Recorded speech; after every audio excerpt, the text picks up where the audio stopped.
These are, they look like tiger's eye. They're tiger's eye colored. They're actually shell beads or mother of pearl. These are also shell. These are called coin shell beads.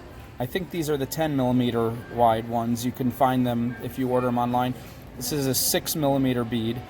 So again, these two are shell. You can get these shell all different colors. And this is red jasper, the 6 millimeter. Use 22 gauge for this. 22 usually fits through these holes. A bead typically means, if the word bead is in the description, it typically means there's a hole drilled through it. Now, I don't have any 22 gauge. I want to use bright copper, so I have my 20. 20 is going to be a tight fit, but I already checked these to make sure the holes work. Every once in a while, it's too tight, so that's why I'm advising you should use 22. 22 will work just as well.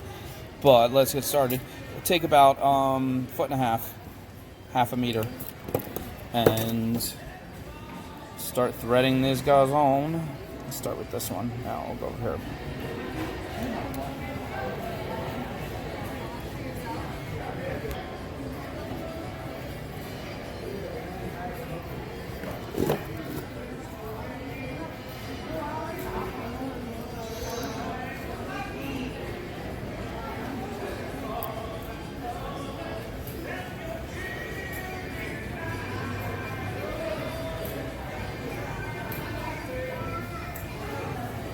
Now, if you want to hold it extra tight, you can wrap it around itself once, like that.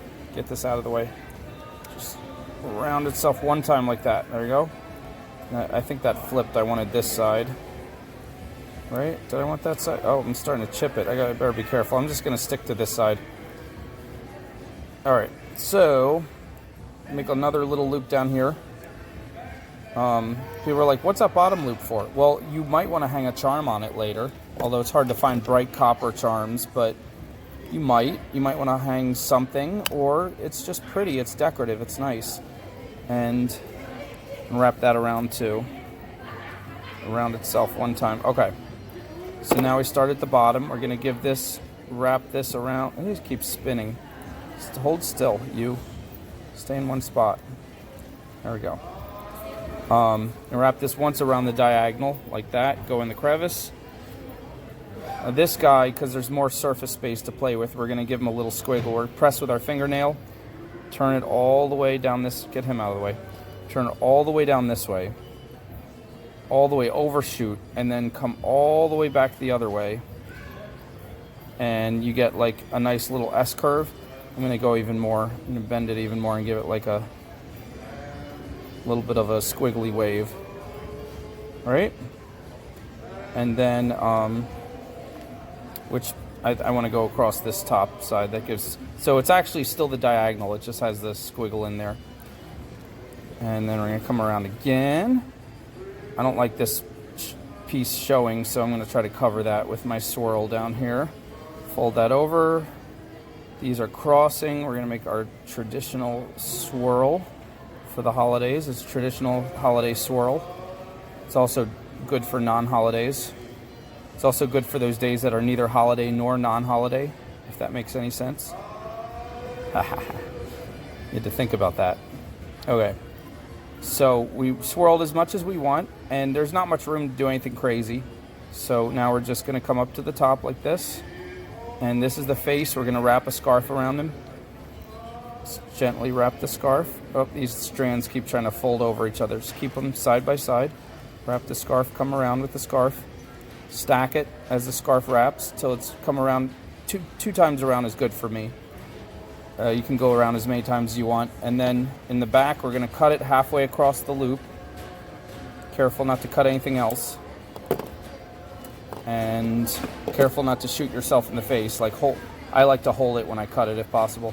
And then see these two little strands sticking up? We're just going to, on a diagonal, we're going to pinch them right into the bowl that's formed by the scarf. Just pinch them right in, pinch them in, shove them, any angle you need to get them in tight. Come back to this guy. Look, he's kind of bent, messed up, and you straighten him out. Straighten him out, straighten out this loop, straighten out everything, lay him flat. Does he look good? He looks pretty good, I think. Nice and straight. All right, and do the next one. Remember how this goes? Bring it to the middle of the wire, crimp, crimp. Loop. Roll the loop until it's the size you want. Baby loop. You can use your round nose to help. So roll it, roll it, roll it. Right, hold that. Wrap it around. Oof. Make it tight up here. Make it tight before you do anything else. Hold it up and down. Make sure the beads are not bouncing up and down. And make sure the sides are facing that you want to face. And these wires are going to keep fighting you. If one's in your way, just push it out of the way. And it helps to yell at it. Just call it a dirty name and push it out of your way. And then wrap this one around itself too. Good. Now they're pretty secure. And we can begin. We start up here and we wrap up until we meet at the top one. So first wrap is just a diagonal, and then in the crevice. They keep on rolling. You just keep putting them back. The side you want to face out, whatever side that is. One side will be a little prettier in your eyes, so you pick. And then sometimes you just got it's bending and fighting you and playing, and you just got to keep bending it back. Move this out of the way. Press with your fingernail. Bend it. Bend it back the other way. And get your squiggle on there. Okay. I'm in the crevice again, coming around here. And now these two are just where we want them. He's going to come around. He's going to come around. They're going to meet right down at the bottom and make a swirl. And then come up to the top. So we'll bring him around, bring him around. See how they do that? They're going to cross. You can cross them anywhere on here, but I like to do it a little bit at the bottom here. So that's where they cross. See that? And I move it with my fingernail to get it right where I want it. And then I start wrapping. Each one chases the other one around to make the swirl. Right? And that's almost center. I want it a little lower. I'll push it much as I can. I got to just live with it now. It is where it is. I think it's pretty close to the other one too.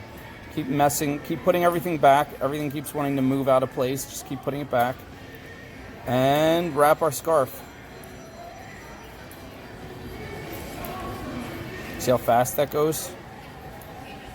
You'll be so good at wrapping scarves, you'll just wander up to school children on the playground and just start wrapping all their scarves up really tight. And their mothers will freak out and be like, "What are you doing touching my child's scarf?" And just be like, "Ma'am, step back, please. I'm a professional scarf wrapper." I want to say strongly, I don't advise you do that. But while you're doing your jewelry, your beads don't mind. There we go. Fun. Put those earring hooks on and you're done. Always get earring hooks in all the colors wire you use. So, like me, I have, here's my earring hooks box. See, I have bright copper, antique brass, antique copper, silver, black gunmetal. And then these are little rubber backers. Because I am the most amazing earring hook collector you've ever seen. And I'm not exaggerating when I say that. Like, of all the earring hook collectors that you've probably been visiting, I want to honestly take the credit and say that I'm really, like, turn this upside down. If you've never opened an earring hook before, sideways, make sure the side is facing out with the hook going into the ear. Put it on, close it sideways. Look at that. Ooh. It's hard to find a copper charm, but you could find some little links of copper chain to hang down, or graduated jump rings, large, medium, small. That would be cute, right? Be kind of fun.